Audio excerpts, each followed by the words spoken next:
the shadows of ancient Egypt, where the sands whisper secrets of the dead, there was one god who stood above all others in both reverence and terror, a jackal-headed guardian of the afterlife, the way of souls, and the enforcer of divine justice.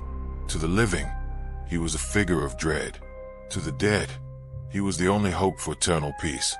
But why was he so feared? And what dark truths lie behind his haunting legacy? Tonight, we journey into the heart of the underworld to uncover the mysteries of the god who ruled over life and death. His name is Anubis. Anubis' origins are shrouded in mystery as the tombs he guarded. Some say he was the son of Osiris, the god of the afterlife, and Nephthys, the goddess of mourning. Others believe he emerged from the darkness itself, a self-created deity born to watch over the dead. But one thing is certain, his connection to the jackal was no accident. In ancient Egypt, jackals were often seen prowling the edges of cemeteries, scavenging among the graves. To the Egyptians, these creatures became symbols of death and protection. Anubis, with his jackal head and human body, embodied this duality, a guardian who could both terrify and comfort. But Anubis was more than just a guardian. He was a judge, a guide, and, some would say, a punisher. His role in the afterlife was absolute, and his power over the dead was unmatched. To cross him was to risk eternal damnation. At the heart of Anubis' fearsome reputation was the weighing of the heart ceremony, a ritual that determined the fate of every soul. Imagine this: you have died, and your soul stands before Anubis in the hall of judgment. Your heart, the seat of your conscience, is placed on a golden scale. On the other side rests the feather of Ma'at, the goddess of truth and justice. If your heart is lighter than the feather, you are deemed worthy of eternal peace. But if it is heavy with sin, your soul is devoured by a myth, the devourer of the dead, a creature part lion, part hippopotamus, and part crocodile. Anubis, the silent arbiter, watches over this judgment with unflinching precision. There is no appeal, no mercy, only justice.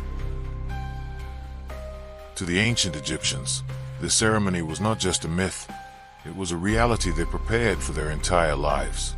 They believed that their actions in life would be judged by Anubis, and the stakes could not be higher. No wonder he was feared. But Anubis was not just a judge, he was also the god of mummification. According to myth, he was the first to embalm a body, the body of Osiris, his father. After Osiris was murdered by his brother Set, Anubis used his divine knowledge to preserve the body, allowing Osiris to become the first mummy and the ruler of the afterlife.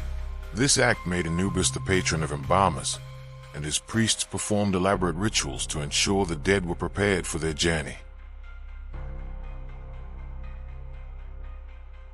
Yet, even in this role, Anubis inspired fear. The process of mummification was gruesome and invasive, involving the removal of organs and the drying of the body. To the living, it was a stark reminder of their mortality and of Anubis' power over their fate. Even in death, the Egyptians believed they were not free from Anubis' watchful gaze. His presence was everywhere, in the tombs, the rituals, and the very fabric of their beliefs. But Anubis was not always a benevolent guide.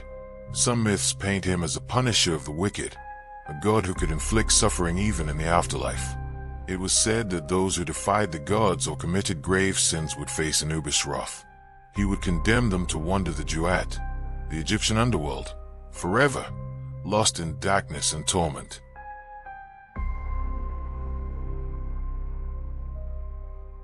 Even the living feared him. To invoke Anubis' name was to risk his attention, and no one wanted the attention of the god of death. Yet, for all his fearsome power, Anubis was also a symbol of hope. He protected the dead, guided the lost, and ensured that justice was served. In a world where death was ever present, Anubis offered a promise that even in the darkest moments, there was a path to peace. Today, Anubis continues to haunt our imagination. He appears in movies, video games, and books, and even on people's bodies in the form of ink, a symbol of mystery and power. But his legacy goes deeper than pop culture. Anubis reminds us of the ancient Egyptians' profound respect for death and their belief in a justice that transcends life itself. In a world that often fears the unknown, Anubis stands as a reminder. Death is not an end, but a journey. And on that journey, there is always a guide, even if that guide is as terrifying as he is divine. So the next time you hear the howl of a jackal in the night, remember Anubis, the god who watched over the dead, the enforcer of divine justice, and the most feared deity of ancient Egypt. His story is a testament to the power of belief, the fear of the unknown, and the enduring mystery of the afterlife. So what do you think? Do you fear Anubis? Or did you live your life in a good way, and is Anubis your guardian? And what other gods should we explore? Let me know in the comments below, and if you enjoyed this video, don't forget to like, subscribe, and join us on this journey through the mysteries of mythology. Thanks for watching, and I see you in the next video. And remember, legends fade into whispers, but some whispers should never be heard.